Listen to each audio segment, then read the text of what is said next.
നമുക്ക് നല്ല കളർഫുൾ ആയിട്ടുള്ള ഒരു നെക്ക് ഡിസൈൻ ചെയ്യാം കേട്ടോ. ഓണമൊക്കെ ഇങ്ങനെ അടുത്തുകൊണ്ടിരിക്കുവാണല്ലേ. അപ്പൊ നിങ്ങൾ പ്ലെയിൻ തുണിയാണ് ചുരിദാറൊക്കെ തയ്ക്കാൻ മേടിക്കുന്നതെങ്കിൽ ഇതുപോലത്തെ നെക്ക് ഡിസൈൻ ഒന്ന് ട്രൈ ചെയ്ത് നോക്കാം കേട്ടോ. നല്ല ഭംഗിയായിരിക്കും കാണാനായിട്ട്. അപ്പൊ നമുക്ക് അതിനായിട്ട് ആദ്യം വേണ്ടത് നമ്മുടെ കയ്യിലുള്ള സാധാരണ നൂലാണ്. നമ്മൾ നൈറ്റിയും ചുരിദാറൊക്കെ തയ്ക്കാൻ വേണ്ടിയിട്ട് എടുക്കുന്ന നൂലാണ് എടുത്തിരിക്കുന്നത് കേട്ടോ.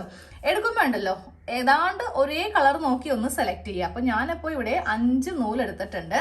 നല്ല കളർഫുൾ തന്നെ അങ്ങോട്ട് എടുക്കുക കേട്ടോ. പിന്നെ ഇതാണ് നമ്മുടെ യോക്ക് പോർഷൻ. അപ്പൊ ഞാനിപ്പോ കാണിക്കുന്ന പോലെ നിങ്ങൾക്ക് കുർത്തിയിലോ നൈറ്റിയിലോ കുട്ടികളുടെ ഡ്രസ്സിലോ എന്തിലും വേണമെങ്കിലും ട്രൈ ചെയ്യാം. ഇതിൽ നമ്മൾ മുത്തൊക്കെ പിടിപ്പിക്കുന്നുണ്ട്. അപ്പോൾ ആദ്യമേ നമുക്ക് ഇതിലൊരു നെക്ക് തയ്ക്കണം. നെക്ക് തയ്ക്കുമ്പോൾ നമുക്ക് യു വേണ്ട, അതായത് ചെറിയൊരു വി നെക്ക് പോലെ വേണം കൊടുക്കാൻ വേണ്ടിയിട്ട്. അപ്പൊ ഞാൻ നെക്കിന്റെ അളവെല്ലാം കൊടുത്തിട്ട് നെക്കൊന്ന് കട്ട് ചെയ്യാൻ പോവാണ് കേട്ടോ. ഇതാണ് ലെങ്ത്, ഇതാണ് വിഡ്ത്ത്. ഇപ്പൊ നമുക്ക് സ്ക്വയർ ഒന്നും വരയ്ക്കേണ്ട ആവശ്യമില്ല. ഇവിടെ നിന്ന് നേരെ ഈ ഭാഗത്തേക്ക് ഈ ഒരു ഷേപ്പിൽ വേണം നെക്കൊന്ന് മാർക്ക് ചെയ്ത് കൊടുക്കാനായിട്ട്. ഇതങ്ങോട്ട് കട്ട് ചെയ്ത് അങ്ങോട്ട് നമുക്ക് മാറ്റാം കേട്ടോ. ഇങ്ങനെ അങ്ങോട്ട് കട്ട് ചെയ്ത് കഴിയുമ്പോൾ നിങ്ങൾ നിങ്ങളുടെ നെക്കിന്റെ നീളവും വീതിയും എടുത്തിട്ട് വേണം ചെയ്യാനായിട്ട്. ഇതിന്റെ സെന്റർ ഭാഗം മാത്രം ഞാൻ ഇങ്ങനെ ചോക്കിന് ജസ്റ്റ് ഇങ്ങനെ ഒന്ന് മാർക്ക് ചെയ്ത് കൊടുത്തേ. താഴത്തേക്കൊന്നും വേണ്ട, ജസ്റ്റ് ഇങ്ങനെ മാത്രം ഒന്ന് മാർക്ക് ചെയ്താൽ മതി. അത് കഴിയുമ്പോൾ നമുക്ക് ചെയ്യേണ്ടത് ഈ നെക്ക് ലൈനിന്റെ തൊട്ടിപ്പുറത്ത് കൂടെ ഇതേ വീതി വെച്ച് ഇങ്ങനെ ഒരു ലൈൻ ഒന്ന് വരച്ച് കൊടുക്കാം. ഇതുപോലെ ഇങ്ങനെ വരച്ചു കൊടുത്തു. ഇത് നേരെ ഈ ഭാഗം വരെ ഇങ്ങനെ വരക്കാം കേട്ടോ. അത് കഴിയുമ്പോൾ അടുത്ത ലൈൻ വീതിയൊക്കെ നിങ്ങൾക്ക് ഇഷ്ടമുള്ള പോലെ മാർക്ക് ചെയ്യാം, അതിലൊന്നും കുഴപ്പമില്ല. അപ്പോൾ ഇത് നമ്മളുടെ ഉൾഭാഗമാണ് കേട്ടോ. ടോപ്പിന്റെ ഉൾഭാഗമായിട്ടാണ് ഞാനപ്പോൾ എടുത്തിരിക്കുന്നത്. ഇതാ ഞാൻ ഇവിടം വരെ മാർക്ക് ചെയ്തു. അടുത്തത് 3ാമത്തെ ലൈൻ. അങ്ങനെ എത്ര ലൈൻ വേണമെങ്കിലും നമുക്കിങ്ങനെ അങ്ങോട്ട് ചെയ്ത് കൊടുക്കാം. 3ാമത്തെ ലൈൻ ഞാൻ ഇവിടം വരെ സ്റ്റോപ്പ് ചെയ്തു.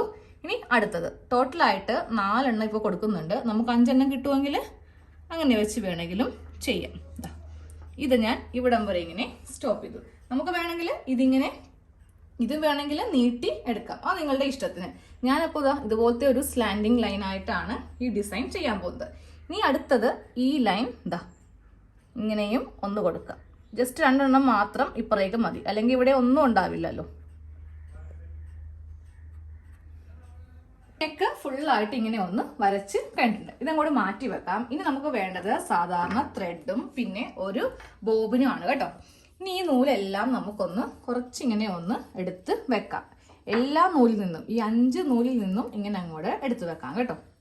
5 നൂലും ഇങ്ങനെ അങ്ങോട്ട് നിവർത്തി വെച്ച് കൊടുത്തിട്ടുണ്ട്. ഇനി നമുക്ക് ഇതെല്ലാം കൂടെ ഇങ്ങനെ ഒരുമിച്ച് നമ്മുടെ കയ്യിലേക്ക് എടുക്കാം. ഒരുമിച്ച് ഇങ്ങനെ കയ്യിലേക്ക് എടുത്തിട്ടുണ്ട്. ഒരെണ്ണം മിസ്സായിപ്പോയി. കെട്ട് വീഴാതെ എടുക്കാം കേട്ടോ. ഇതേപോലെ തന്നെ ഇങ്ങനെ ഇതിന്റെ ഈ ഭാഗത്തൊന്നും കെട്ടോ കാര്യങ്ങളോ ഒന്നും വരുത്താതെ നല്ല നീറ്റായിട്ട് എടുക്കുക. ഈ ആദ്യം ഉള്ളതും കൂടെ കട്ട് ചെയ്ത് ലെവലാക്കാം. ഇങ്ങനെ ഒന്ന് കട്ട് ചെയ്ത് മാറ്റിയിട്ടുണ്ട്. ഇനി നമുക്ക് ഈ ഒരു ബോബിൻ എടുത്തിട്ട് കൈക്ക് തന്നെ ചുറ്റണമെങ്കിൽ അങ്ങനെ, അല്ലാന്നുണ്ടെങ്കിൽ മെഷീനിൽ വെച്ചിട്ട് വേണമെങ്കിലും നമുക്ക് ചുറ്റി എടുക്കാം. അപ്പം ഞാൻ കൈക്കാണ് ചുറ്റുന്നത് കേട്ടോ. ഇങ്ങനെ അങ്ങോട്ട് ചുറ്റി അങ്ങോട്ട് എടുക്കുക. അതുപോലെ ഇങ്ങനെ ഒരു ബോബിൻ ഫുള്ളായിട്ട് ഇങ്ങനെ ഒന്ന് ഫിൽ ചെയ്തിട്ടുണ്ട്. ഇനി നമുക്കിത് ഇതിൻ്റെ അകത്ത് കൂടെ ഇങ്ങനെ അങ്ങോട്ട് കടത്തി കൊടുക്കാം കേട്ടോ. ഈ എല്ലാ നൂലും ഒരുമിച്ച് വെച്ച് വേണം ഇതിൻ്റെ അകത്ത് കൂടെ ഇങ്ങനെ അങ്ങോട്ട് കൊണ്ടുവരാനായിട്ട്. മുകളിൽ ഒറ്റൊരു നൂല് ഇങ്ങനെ ഒന്ന് ഇട്ട് കൊടുത്താൽ മതി. ആദ്യം ചെയ്യുമ്പോൾ ഒരു വേസ്റ്റ് തുണിയിൽ നമ്മളൊന്ന് ചെയ്ത് നോക്കാം കേട്ടോ. ഞാനൊന്ന് കുറച്ചൊന്ന് തയ്ച്ച് നോക്കി കേട്ടോ. ആദ്യമൊക്കെ ഇങ്ങനെയാണ് വന്നത്, ഒരു ഭംഗി ഉണ്ടായിരുന്നില്ല. പിന്നീടാണ് നല്ല കട്ടിയായിട്ട് ഇതുപോലെ നമ്മൾ എംബ്രോയ്ഡറിക്ക് മേടിക്കുന്ന നൂലില്ലേ, അതേപോലെ നമുക്ക് ഇങ്ങനെ അങ്ങോട്ട് കിട്ടും കേട്ടോ. അപ്പോൾ ഈ ഒരു കട്ട പിടിച്ച് കണ്ടപ്പോൾ ഞാൻ എന്താ പറയുക, ടെൻഷൻ ഡെസ്ക് കുറച്ചൊന്ന് ലൂസ് ചെയ്തു. ഓവർ ടൈറ്റ് പാടില്ല, അത്യാവശ്യം നല്ലപോലെ ഇങ്ങനെ ലൂസാക്കി കൊടുത്തു. അപ്പോഴാണ് കറക്റ്റ് ആയത് കേട്ടോ. നമുക്ക് ആദ്യത്തെ സ്റ്റിച്ച് നമ്മൾ വരച്ചു കൊടുത്തിരിക്കുന്നതിൻ്റെ മീതെ കൂടെ ഒന്ന് ചെയ്യാം കേട്ടോ. എവിടം വരെയാണോ ഉള്ളത് അവിടെ കൊണ്ടുവന്ന് ഇങ്ങനെ അങ്ങോട്ട് നിർത്തി കൊടുക്കുക.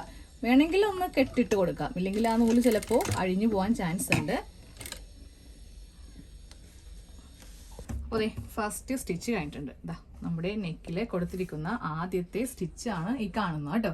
നമ്മൾ സാധാരണയായിട്ട് ഇതുപോലത്തെ നെക്ക് ഡിസൈനൊക്കെ ചെയ്യാൻ വേണ്ടിയിട്ട് 15 രൂപ അല്ലെങ്കിൽ 20 രൂപയുടെയൊക്കെ നൂലാണ് മേടിക്കുന്നത്. എംബ്രോയിഡറി ചെയ്യുന്ന നൂലാണ്. പക്ഷെ അതിനൊന്നും ആവശ്യമില്ല. നമ്മളൊരു 5-6 ഇഴ എടുക്കുവാണെങ്കിൽ, സാധാരണ നൂലിൽ എടുക്കുവാണെങ്കിൽ ഇതുപോലെ ഇങ്ങനെ നീറ്റായിട്ട് കിട്ടും.